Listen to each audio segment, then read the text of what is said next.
లలిత్ గారు, సెబీ ప్రతిరోజు ఒక డిస్క్లైమర్ పెడుతూ ఉంటుంది. డీమార్ట్ అకౌంట్ ఓపెన్ చేసిన వెంటనే 95% ఆఫ్ ట్రేడర్స్ ఫెయిల్ అవుతున్నారు. ఓన్లీ 5% అవుతున్నారు. అయినప్పటికీ కూడా ఎందుకు స్టాక్ మార్కెట్ మీద అందరూ అవగాహన అండ్ ఇంట్రెస్ట్ చూపించడానికి చూస్తున్నారు? అంటే మనకి పర్టిక్యులర్‌గా కరోనా సీజన్ ఒకటి, ఈ సోషల్ మీడియా ఇంపాక్ట్ అనేది కొంచెం జనాల్లోకి ఎక్కువ అయిన దగ్గర నుంచి, జనాలకి స్టాక్ మార్కెట్ మీద ఫస్ట్ ఆఫ్ ఆల్ ఒక అవేర్‌నెస్ అనేది క్రియేట్ అయింది. అంతకుముందు స్టాక్ మార్కెట్ అనేది జస్ట్ పేపర్‌కే పరిమితం. కానీ ఎప్పుడైతే మనకి సోషల్ మీడియా అనేది వచ్చిందో స్టాక్ మార్కెట్ గురించి అవేర్‌నెస్ బాగా పెరిగింది. ఓకే. సో, ఈ స్టాక్ మార్కెట్ అవేర్‌నెస్‌లో భాగంగా చాలామంది ఏంటంటే, రోజుకి ఇంత సంపాదించొచ్చు, మీరు ఇంత పెట్టుబడి పెడితే మీకు ఇంత రిటర్న్స్ వస్తాయి, 10,000తో 5,000 సంపాదించడం ఎలా, 10,000తో 2,000 సంపాదించడం ఎలా, ఇటువంటి థంబ్‌నెయిల్స్‌తో ఎక్కువగా మా సోషల్ మీడియాలో మనకి వీడియోస్ అనేవి అవైలబిలిటీగా ఉన్నాయి. సో, దీనివల్ల ఏంటంటే ఈజీ మనీ. సో, మనం జస్ట్ ఒక 10,000 పెడితే రోజుకు ఒక 2,000 తీసుకోవచ్చు, ఈజీ మనీ వస్తుంది అన్న అభిప్రాయంలో జనాలనేది ఉండటం జరిగింది. సో, అందువల్ల ఏంటంటే ఎక్కువ డీమ్యాట్ అకౌంట్స్ అనేవి కూడా మనం కరెక్ట్‌గా అబ్జర్వ్ చేస్తే కరోనా సిట్యుయేషన్ నుంచి కూడా డీమ్యాట్ అకౌంట్స్ కూడా చాలా ఎక్కువైపోయాయి. ఓకే.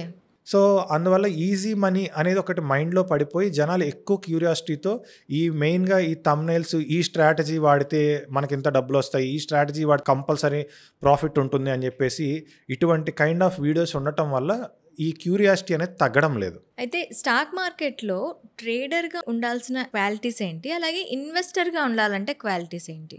వీళ్ళిద్దరికి అసలు ట్రేడర్‌కి, ఇన్వెస్టర్‌కి మధ్య తేడా ఏంటి? సో, ఇప్పుడు ఇన్వెస్టర్ అంటే మీకు ఒక ఇన్కమ్ అనేది జనరేట్ అవుతూ ఉంటుంది. సో, ఆ ఇన్కమ్ జనరేట్ అయిన దాంట్లో మీరు కొంత సేవింగ్స్ చేసుకోవాలనుకుంటున్నారు. సో, ఫ్యూచర్ పర్పస్ కోసం కొంత అమౌంట్‌ని మీరు స్టాక్స్‌లో ఇన్వెస్ట్ చేసుకోవచ్చు. సో, ఎంత ఇన్వెస్ట్ చేసుకోవాలి ఏంటి అనేది డిపెండ్స్ ఆన్ మీ సేవింగ్స్‌ని బట్టి ఉంటుంది. ఓకే. సో, అక్కడ ఏంటంటే ఒక మంచి స్టాక్‌లో పెట్టుబడి పెడుతున్నామా లేదా అన్నంత వరకే రిస్క్ అక్కడ ఇన్వెస్టర్‌కి. ఇంకా దాని తర్వాత నేను ప్రతిరోజు నా స్టాక్ ఎంత పెరిగింది ఏంటి ఇవన్నీ చూసుకోవాల్సిన అవసరం లేదు. ఓకే. ఎందుకంటే మీకు ఒక ఫిక్స్డ్ టైమ్ ఫ్రేమ్ ఉంటుంది. నేను ఈ పెట్టిన డబ్బు నాకు 10 ఏళ్ల తర్వాతో, నా 15 ఏళ్ల తర్వాతో, నా పిల్లల ఎడ్యుకేషన్ అనో, మ్యారేజ్ అనో అలా ప్లాన్ చేసుకొని కొంత సేవింగ్స్ చేసుకుంటారు. సో, దానికి డైలీ మానిటరింగ్ అనేది అవసరం లేదు. ఇన్వెస్టర్ పాయింట్ ఆఫ్ వ్యూలో రిస్క్ ఎక్కడ ఉంటుంది అంటే జస్ట్ ఒక మంచి కంపెనీ సెలెక్ట్ చేసుకున్నాడా లేదా అన్న దగ్గరే రిస్క్ అనమాట. అందుకే ఏంటంటే పెన్నీ స్టాక్స్ లాంటి చిన్న చిన్న స్టాక్స్లో అరే ఒక ₹1 స్టాక్ ఉంది, ఇది ఖచ్చితంగా 20 ఇయర్స్‌లో మనకి ₹100 అయినా చాలు అంటే అది అవ్వదు. కంపెనీ ఉంటుందో లేదో కూడా తెలీదు. కాబట్టి ఒక స్టాండర్డ్ స్టాక్స్ ఏవైనా సరే సెలెక్ట్ చేసుకొని దాంట్లో ఇన్వెస్ట్ చేస్తే ఇన్వెస్టర్ పని పూర్తయిపోతుంది. అదేం ప్రాబ్లం లేదు. కానీ ట్రేడర్‌గా మారాలి అనుకుంటే ఏంటంటే ఖచ్చితంగా లాట్ ఆఫ్ అవేర్‌నెస్ ఉండాలి. ఎందుకంటే ట్రేడింగ్ అనేది ఏంటంటే ఎక్కువ మంది ఈరోజు కొని ఈరోజు అమ్మేస్తారు. కొద్దిగా తక్కువ మంది ఏంటంటే ఒక 1 వీక్, 1 మంత్ కూడా హోల్డ్ చేస్తారు. అతి తక్కువ మంది 1 వీక్, 1 మంత్ కూడా హోల్డ్ చేస్తారు. వాళ్ళని పొజిషనల్ ట్రేడర్స్ అంటారు. మెయిన్‌గా ఇంట్రాడే ట్రేడింగ్‌లోకి వచ్చేసరికి ఏంటంటే ఏ రోజు కొన్నది ఆ రోజు అమ్మేసి ఆ రోజు ప్రాఫిట్టో లాసో తేల్చేసుకుంటారు.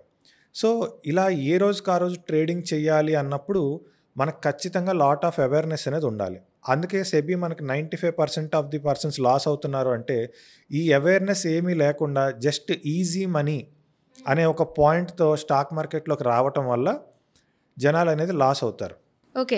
అంటే ట్రేడర్‌కి ముందు ఉండాల్సిన అవగాహన ఏంటి? ఎక్కడి నుంచి వాళ్ళు మీరు చెప్పారు లాట్స్ ఆఫ్ అవేర్‌నెస్ అవసరం అని చెప్పి. సో, ఎక్కడి నుంచి వీళ్ళకి దొరుకుతుంది ఆ అవేర్‌నెస్ అనేది? ఇప్పుడు ప్రెజెంట్ ఉన్న జనరేషన్‌లో మనకు ఆల్రెడీ ట్రేడింగ్ మీద అవేర్‌నెస్ అనేది మళ్ళీ మనకు సోషల్ మీడియాలోనే చాలా అవేర్‌నెస్ ఉంది. సో, స్టాక్ మార్కెట్ బేసిక్స్ అంటే ఏంటి? ట్రేడింగ్ బేసిక్స్ అంటే ఏంటి? ఇలాంటివి మనం చూసుకుంటే ఆల్రెడీ సోషల్ మీడియాలోనే మనకు లాట్ ఆఫ్ ఇన్ఫర్మేషన్ అనేది దొరుకుతుంది. సో, అవన్నీ కూడా చూడాలి ఫస్ట్. ఆ వీడియోస్ అన్నీ చూసుకోవాలి. తర్వాత ఒక డీమ్యాట్ అకౌంట్ ఓపెన్ చేసుకొని దాంట్లో అసలు మనం ఆర్డర్ ఎలా ప్లేస్ చేస్తాము ఏంటి? తర్వాత మనం ఆర్డర్ ప్లేస్ చేసిన తర్వాత ఓకే. మనం ఎంతసేపు ఆగగలుగుతున్నాము? మన రేంజ్ ఏంటి? సో, ఇటువంటివన్నీ చెక్ చేసుకోవాలనమాట. ఇలా చాలా కైండ్ ఆఫ్ అవేర్‌నెస్ అనేది ఉండాలి. ఓకే. సో, ఈ అవేర్‌నెస్ ఏమీ లేకుండా ఎవరో ఒకళ్ళు ఒక స్ట్రాటజీ చెప్తారు. ఓకే. ఈ స్ట్రాటజీతో నాకు వర్కౌట్ అయిపోతుందని చెప్పేసి వన్స్ ట్రేడింగ్ స్టార్ట్ అయిన దగ్గర నుంచి ఇంకా ఆ స్ట్రాటజీ కోసం వెయిట్ చేస్తూ ఆ స్ట్రాటజీని ఇంప్లిమెంట్ చేయడానికి ట్రై చేస్తారు. ఆ స్ట్రాటజీ ఫెయిల్ అయింది అనుకోండి, మళ్ళీ నెక్స్ట్ డే ఇంకో యూట్యూబ్ ఛానల్లో ఇంకో స్ట్రాటజీ వస్తుంది, మళ్ళీ దాన్ని పట్టుకుంటారు. మళ్ళీ ఇంకో యూట్యూబ్ ఛానల్లో ఇంకో స్ట్రాటజీ వస్తుంది, మళ్ళీ దాన్ని పట్టుకుంటారు. ఇలా స్ట్రాటజీ అని చెప్పేసి ట్రేడింగ్లో వెళ్ళి ఫెయిల్ అవుతూనే ఉంటారు. ఎందుకంటే ట్రేడింగ్లో స్ట్రాటజీ అనేది ఉండదు. సో ట్రేడింగ్లో ఉండేది ఏంటి అంటే మార్కెట్ స్ట్రక్చర్ అనేది ఉంటుంది.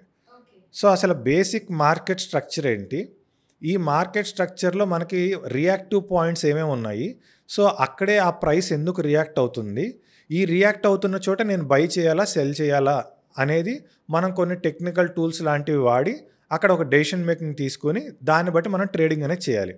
అంతేగాని ఒక పర్టికులర్ స్ట్రాటజీతోనే ట్రేడింగ్ కనుక కంప్లీట్ అయిపోతే ఆ వెల్ నోన్ 100% స్ట్రాటజీ ఈ పాటికి అందరికీ తెలిసిపోయి ఉంటుందిగా. అవును, అందరూ దాంట్లో మంచి లాభాలే పొందుతారు కదా, లాస్ మరి 95% ఎందుకు ఫెయిల్ అవుతున్నారు? ఎస్, సరే పోనీ కనీసం 50% సక్సెస్ అవ్వాలిగా. 50% ఫెయిల్ అయ్యి 50% సక్సెస్ అవ్వాలి కదా. ఒక స్ట్రాటజీతోనే మొత్తం స్టాక్ మార్కెట్ మొత్తం అయిపోతే, ట్రేడింగ్ అంతా అయిపోతే మరి 95% ఎందుకు ఫెయిల్ అవుతున్నారు? కనీసం 50% అన్న సక్సెస్ అవ్వాలి కదా. ఎందుకు అవ్వట్లేదంటే స్టాక్ మార్కెట్లో పర్టికులర్గా ట్రేడింగ్లో స్ట్రాటజీస్ అనేవి ఉండవు. ఆ పర్సన్ ఆ మార్కెట్ని అవగాహన చేసుకున్న దాన్ని బట్టి అతను అలా చేసుకుంటూ ఉంటాడు. ఓకే, అతనికి తెలుసు, ఇప్పుడు ఒక ఎక్స్పీరియన్స్డ్ పర్సన్ ఉన్నాడు అనుకోండి, అతనికి తెలుసు రిస్క్ వస్తే ఎలా హ్యాండిల్ చేయాలి, ఒకవేళ పొజిషన్ అన్ఫేవరబుల్గా ఉంటే దాన్ని ఎలా హ్యాండిల్ చేయాలి అనేది అతనికి తెలుసు. సో నేను ఈ రూల్ ఫాలో అవుతున్నాను అని చెప్పగానే మీరు కూడా అదే రూల్ ఫాలో చేశారనుకోండి, నెక్స్ట్ అక్కడ రిస్క్ వస్తే ఏం చేయాలో మీకు తెలియదు. అవును, నాకు తెలుసు నేను రిస్క్ వస్తే నేనేం చేయాలి, దాన్ని ఎలా హ్యాండిల్ చేసుకోవాలని నాకు ఒక పాయింట్ ఉంటుంది. కానీ నేను ఏదో ఒక పాయింట్ చెప్పేసి మీరు కూడా ఇలా చేసుకోండి అంటే ఆ రిస్క్ వస్తే అక్కడ ఏం చేయాలో మీకు తెలియదు. పైగా ట్రేడింగ్లో మెయిన్గా కావాల్సింది ఏంటి? క్యాపిటల్ కావాలి.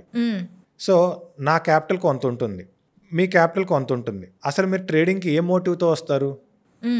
సో నా మోటివ్ ఒకటి ఉంటుంది, మీ మోటివ్ ఒకటి ఉంటుంది. మీరు ఏదో అర్జెంటుగా ఓకే ఇవాళ 10,000 పెడితే 2,000 వస్తాయి అని ఒక మోటివ్తో వస్తారు. మీరు వచ్చి ట్రేడింగ్ చేస్తారు, 5,000 పోతుంది. అప్పుడు మీ మైండ్ సెట్ ఏంటి? మీకు లాస్ వస్తుందన్న మైండ్ సెట్ మీకు లేదు. మీరు ఎంతసేపు ఏ పాయింట్ ఆఫ్ వ్యూలో వచ్చారు? 10,000 పెడితే 2,000 వస్తుందన్న మైండ్ సెట్తో వచ్చారు, 5,000 పోయింది. అప్పుడు ఏంటి మీ మైండ్ సెట్? ఈ 5,000 పెడితే ఇంకొంచెం వస్తుందేమో అన్న దీంట్లోనే ఉంటాం. ఆ 5,000 కూడా జీరో అయిపోతుంది. మళ్ళీ నెక్స్ట్ డే ఇంకో 10,000తో వస్తారు, తర్వాత ఇంకో 10,000తో వస్తారు, ఇంకో 10,000. ఇలా పెట్టిన మనీ పెట్టినట్టు పోతూనే ఉంటుంది. ఎప్పుడో ఒక్కరోజు మాత్రం మీకు వస్తుంది, 10,000 కాస్త ఇంకో 10,000 అవుతుంది ఒక రోజు. అక్కడ మీకు ఆ రోజు ఉన్న కాన్ఫిడెన్స్ ఎంత అంటే అంత హై కాన్ఫిడెన్స్ ఉంటుంది. మళ్ళీ ఇంకో 10 రోజులు ఉండదు. అది 10 రోజులకు ఒకసారి మీకు వర్కౌట్ అవుతుంది. ఆ 10 రోజుల్లో ఒకసారి ఇచ్చే హోప్ ఉంటుంది చూసారా, అది మిమ్మల్ని ఇంకా అట్రాక్ట్ చేస్తూనే ఉంటుంది. అందుకే 95% లాస్ ఎందుకు అవుతారంటే ఆ ఒక్కరోజు ఇచ్చే హోపు మనల్ని ఎంత లాసుల్లోకి వెళ్తున్నా మళ్ళీ ఇంకో రోజు రాకపోదా అన్న పాయింట్ ఆఫ్ వ్యూలో ఇలా వెళ్తూ ఉంటారు, కానీ ఫైనల్గా ఫెయిల్ అవుతూ ఉంటారు. అంటే ఇక్కడ మనం ట్రేడింగ్ చేయటం కన్నా స్టాక్ మార్కెట్లో ఇన్వెస్ట్మెంట్ అనేది చాలా ఇంపార్టెంట్, చాలా మంచిది అంటున్నారు మీరు. ఇన్వెస్ట్మెంట్ అనేది చాలా సేఫెస్ట్ పాయింట్. ట్రేడింగ్ అనేది అందరికీ వర్తించేది కాదు. ఇప్పుడు కొంతమంది ఏంటంటే జాబ్స్ చేసుకుంటూ పార్ట్ టైంగా ట్రేడింగ్ చేసుకుంటూ ఉంటారు. సో ప్రాబ్లం లేదు, ఏంటంటే వాళ్ళు ఎంతో కొంత మేనేజ్ చేసుకుంటూ ఉంటారు, ఏదన్నా లాస్ వచ్చినా ఆ సిచ్యువేషన్ బట్టి ఉంటారు. కానీ కొంతమంది ఏంటంటే ఓవర్ ట్రేడింగ్ చేసేస్తూ ఉంటారు. సో ఓవర్ ట్రేడింగ్ చేసినప్పుడు మనకి మెయిన్గా లాసెస్ ఎక్కువ అయిపోతూ ఉంటాయి. ఓకే, అప్పుడు శాలరీ మొత్తం ఆ లాస్ని పూడ్చుకోవడానికే సరిపోతూ ఉంటుంది. మళ్ళీ ట్రేడింగ్ చేయాలంటే మళ్ళీ డబ్బులు కావాలి కాబట్టి ఈ శాలరీని తీసుకెళ్ళి మళ్ళీ అక్కడ పెట్టుకుంటూ ఉంటారు. ఇదొకటి. కానీ డిసిప్లైన్డ్గా కొంతమంది వచ్చినా పోయినా రోజుకు 1,000 వస్తే తీసుకుంటా, లేదా 1,000 పోయినా తట్టుకుంటా అనే మెంటాలిటీతో కొంతమంది ట్రేడింగ్ చేస్తూ ఉంటారు. సో వాళ్ళకి ఎటువంటి ఇబ్బంది లేదు. ఓవర్ ట్రేడింగ్ చేసి పోగొట్టుకుంటే ఇబ్బంది ఉంటుంది. ఓకే, ఇది కాకుండా ఓన్లీ ట్రేడింగే చేస్తాను అని మార్కెట్లోకి వస్తే అది చాలా కష్టం. ఓకే, ఓన్లీ ట్రేడింగే చేస్తాను అనుకుంటే కనుక అది మనకి చాలా కష్టం. అంటే ట్రేడింగ్ మాత్రమే చేస్తా అనేటప్పుడు కొంచెం రిస్క్ అయితే ఉంటుందంటారు. ట్రేడింగ్ మాత్రమే చేస్తాను అంటే రిస్క్ అనేది కొంచెం కాదండి, అన్లిమిటెడ్ రిస్క్ ఉంటుంది. ఎందుకంటే అక్కడ మీకు ఒక సక్సెస్ఫుల్ ట్రేడర్ అవ్వాలి అంటే 1 నెలలోనో 2 నెలల్లోనో అయ్యేది కాదు. కనీసం మీకు 2 years 3 years మినిమం పడుతుంది. సో ఈ 2 years 3 years మీకు జాబ్ ఉండదు. మీరు మనీ తెస్తూ ఉంటారు, పెడుతూ ఉంటారు, పోతూ ఉంటాయి, వస్తూ ఉంటాయి. పోవటం ఎక్కువ ఉంటుంది, వచ్చే చాలా తక్కువ ఉంటుంది. ఈ లాసెస్ని తట్టుకోవాలి, దీన్ని భరించాలి. ఇంత స్ట్రెస్ ఉంటుంది. ఒక ట్రేడర్కి ఎటువంటి స్ట్రెస్ ఉంటుందంటే ఓపెన్ హార్ట్ సర్జరీ చేసే డాక్టర్కి ఎంత స్ట్రెస్ ఉంటుందో ఇక్కడ ట్రేడర్కి అంతకి 10 టైమ్స్ ఉంటుంది. ఓకే. ఎందుకంటే ట్రేడింగ్ అనేది ఏంటంటే మనీతో కూడుకుంది కాబట్టి, సో ఒక బై ఒక సెల్ ఆ బటన్ క్లిక్ చేసిన దగ్గర నుంచి అది రెడ్లో కనిపిస్తున్నంతసేపు టెన్షను, రెడ్లో కనిపిస్తున్నంతసేపు టెన్షను, గ్రీన్లో కనిపిస్తున్నంతసేపు టెన్షన్ ఎక్కువైపోతూ ఉంటుంది. రెడ్లో కనిపిస్తే జనరల్ టెన్షన్ ఉంటుంది, అయ్యో లాస్ అవుతున్నానని. గ్రీన్లో కనిపిస్తుంటే టెన్షన్ ఎందుకు ఎక్కువ అవుతుంది, దీన్ని ఎక్కడ ఆపాలి, 1000, 2000, 3000 ఎక్కడ ఆపాలి నేను అని చెప్పేసి ఆ టెన్షన్ ఇంకా ఎక్కువ ఉంటుంది. సో ఈ కైండ్ ఆఫ్ ఎమోషన్స్ అన్నిటినీ కంట్రోల్ చేసుకోవాలి అంటే మనకి మినిమం కొంత ఇయర్స్ ఆఫ్ టైం పడుతుంది. ఓకే. సో పర్టికులర్గా నేను ట్రేడింగే చేయాలి అంటే హార్డ్ వర్క్ అనేది చాలా చాలా ఇంపార్టెంట్. ఓకే అండి, థ్యాంక్ యూ. Thank you.